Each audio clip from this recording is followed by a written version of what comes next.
திட்டங்களை மட்டும் காப்பியடித்த முதல்வர் மு.க. ஸ்டாலின் தற்போது பிரதமரின் பிரச்சாரங்களையும் காப்பியடித்து ஸ்டிக்கர் ஸ்டாலினாக மாறிவிட்டார் என தென்சென்னை பாஜக வேட்பாளர் தமிழிசை சவுந்தரராஜன் காட்டமாக விமர்சித்துள்ளார்.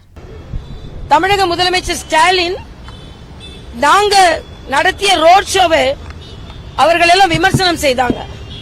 அதே மாதிரி ரோட் ஷோக்கு எங்ககிட்ட கொடி போட விடல, பேனர் வைக்க விடல, பிளக்கார்ட் எல்லாம் புடுங்கிட்டு போனாங்க. ஆனா நேத்து அவர் வேறு மாதிரி அனுமதி பெற்றுவிட்டு ரோட் ஷோ தான் நடத்தி இருக்கிறார். ஆக ரோட் ஷோ பாரத பிரதமர் நடக்கும் பொழுது தமிழகத்தில் ரோட் ஷோக்கெல்லாம் மரியாதை இல்லை. ஆனா ஸ்டாலின் நடத்தின ரோட் ஷோக்கு மரியாதை. அது மட்டுமல்ல, நாங்க பண்ணும்போது காவலர்கள் ஒரு பிளக்கார்டு வைக்க முடியல, கொடிய புடுங்கினாங்க, எங்களோட பேனர் எல்லாம் எடுத்தாங்க. ஆனா இன்று எல்லாம் அனுமதிக்கப்பட்டிருக்கிறது. நான் மறுபடியும் சொல்றேன், இங்க உள்ள அனைத்து திட்டங்களும் மத்திய அரசிடம் இருந்து காப்பி செய்யப்பட்ட திட்டங்கள் தான், ஸ்டிக்கர் திட்டங்கள் தான். ஆக முதல்ல திட்டங்களுக்கு தான் ஸ்டிக்கர் ஒட்டிட்டு இருந்தார். இப்ப பிரச்சார நடைமுறைக்கும் ஸ்டிக்கர் ஒட்டி ஆரம்பித்து விட்டார்.